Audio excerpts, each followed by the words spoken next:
안녕하세요. 건강한 장기 투자자 주린이입니다. 오늘 내용은 최근 더 데이비즈 린이라는 금융 전문 기자이자 컨텐츠 제작자로 활동 중이고 X의 팔로워만 약 5만 2천 명이면서 유튜브는 약 30만 명 정도로 영향력이 꽤 큰 채널에 마라의 CEO가 나가서 인터뷰한 내용입니다. 어떤 내용들인지 알아보기 전에 저는 보통 이러한 영상들을 유튜브 자막을 통해서 확인을 하고 AI를 통해서 요약하기 때문에 영상에서나 볼 수 있는 뉘앙스나 세부 사항들에 대해서는 차이가 있을 거라고 생각하고 있습니다. 그렇기 때문에 불안하신 분들은 꼭 원본 영상을 확인하시면 좋을 것 같습니다. 그리고 혹시 수정돼야 될 부분이 있으면 댓글로 남겨주시면 감사하겠습니다. 첫 번째 내용을 보시면 비트코인 채굴자들이 AI 전환을 위해 비트코인을 매도하고 있는가에 대한 대답으로 현재 대부분의 주요 비트코인 채굴 기업들은 채굴을 통해 생산된 비트코인의 대부분을 시장에 매도해서 운영 자금을 확보하거나 AI 전환에 필요한 투자금으로 사용하고 있다고 합니다. 마라의 전략 또한 이러한 산업의 변화에 맞춰서 이전부터 비슷한 움직임을 보여주고 있었고, 그리고 아래에 보시면 최근 비트코인 가격 하락에 마라 CEO의 생각을 보시면 첫 번째, 연준 금리 인하 기대감 하락 및 리스크 오프 심리 확산. 두 번째, AI 자산 관련 우려 및 일본 엔캐리 트레이드 청산. 세 번째, 고래 지갑의 비트코인 매도 및 ETF 이전. 그리고 마지막으로는 높은 레버리지 포지션 청산 및 디지털 자산 신탁 모델에 대한 의문점 제기라고 나와 있습니다. 마라의 CEO가 생각하는 비트코인 하락 원인과 특별히 시장에서 생각하는 원인들에서는 크게 벗어나는 부분이 없다고 볼 수 있고, 그리고 이에 대한 저의 생각 또한 말씀드리면 각 내용들 모두 외부적인 영향에 의한 하락의 원인이라고 볼 수 있고, 비트코인 본연의 특성에서 비롯된 그러한 리스크는 존재하지 않기 때문에 현재 문제점들은 일시적이고 시간이 지나면서 해결될 것이라고 생각하고 있습니다.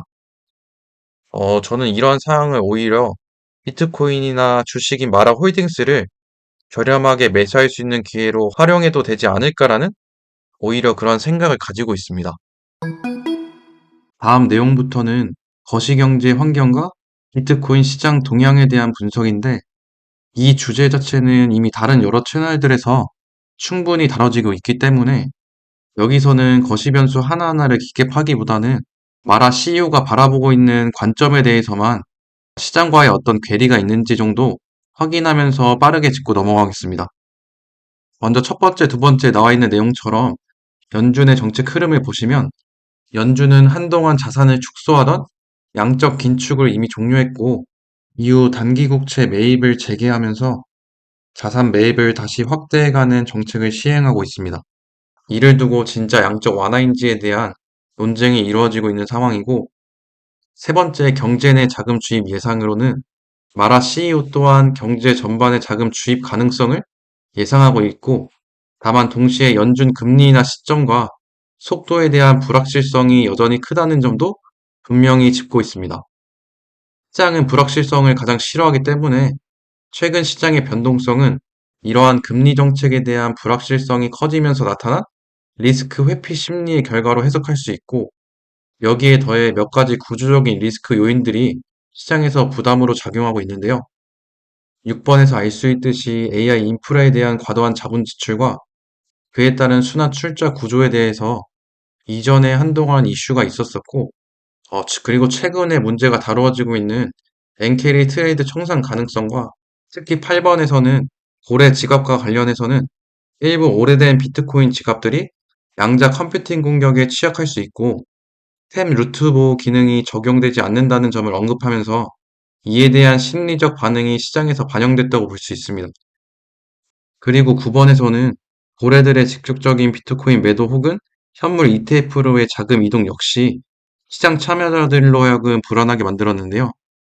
이러한 요인들이 복합적으로 작용하면서 현재 투자자들의 경계 심리는 누적되고 그래서 최근 비트코인 가격 흐름이 이러한 복합적인 요소들로 인해서 형성되었다고 해석할 수 있습니다.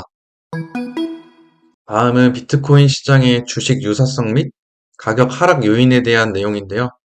첫 번째 내용을 보시면 리스크 오프 환경에서는 비트코인과 기술주가 유사한 주가 흐름을 보여주고 있는데, 짐 체노스의 공매도 전략 등이 겹치면서 레버리지 포지션들이 청산되었고, 10월 숏 포지션 수익과 함께 시장에서는 조정이 발생했다고 볼 수 있습니다.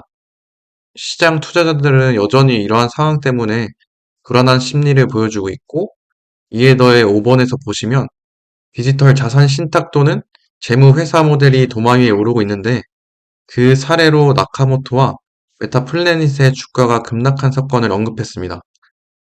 마라 CEO 또한 이러한 여러 사건들이 시장에 많은 공포를 조성했다면서 특별히 다른 원인에 대한 내용은 없었습니다. 그리고 다음은 최근 시장 안정화 및 향후 거시경제 전망에 대한 내용인데요. 추가적으로 말씀드리면 방금 전 말한 리스크들로 인해서 ETF 자금 인출이 발생했고, 이러한 일련의 사건들이 시간의 지남에 따라서 시장은 내성이 생기면서 이로 인한 주가가 안정적인 기반을 찾은 것으로 언급하고 있습니다. 금리 인하에 대한 기대는 이미 주가에 모두 반영되었다고 판단하고 있기 때문에 4번에서는 돈을 더 푸느냐 마느냐는 이제 가장 덜 무서운 문제다라고 말하고 있습니다. 6번 정부의 시장 개입 가능성 부분에서는 중간 선거를 앞두고 시장에 많은 부양책이 투입될 것이라고 확신하는 말을 했는데, 저는 이 부분을 보면서 더더욱이나 단기적인 이슈들보다는 큰 흐름에 집중해야겠다는 생각을 하게 되었습니다. 내년에는 결국 돈을 많이 풀면서 자산 시장이 호황일 가능성이 클 것이고, 오히려 그러면 지금과 같은 변동성의 시장에서는 이런 상황을 잘 이용해 보는 것 또한 좋은 전략이 될 것이라고 생각합니다. 달러 약세 및 성장 신호, 인플레이션 문제, 불확실성 기간 종료 등 현재 시장은 이전보다도 안정된 기반을 갖추고 있고, 세금 관련 이슈들까지도 이미 끝났다고 판단해서 이제는 특별한 이슈 없이 올해를 마무리할 것으로 보고 있습니다. 마라 CEO의 거시경제 및 비트코인 시장 동향에 대한 관점을 제가 공부한 것들과 비교해 봤을 때 특별히 다른 점은 없었고, 저 개인적으로 주목한 부분은 중간 선거를 앞두고 많은 부양책이 투입될 것이라면서 확실시하게 언급한 부분이었는데요. 특별한 이유가 있다기보다는 지금까지 공부한 것을 토대로 충분히 이 부분에 집중해도 되겠다는 생각을 하게 되었고, 그래서 현재 추가 매수를 진행하고 있기도 하고, 좀 더 과감하게 추가 매수를 진행해도 되지 않을까라는 그러한 생각을 하게 되었습니다.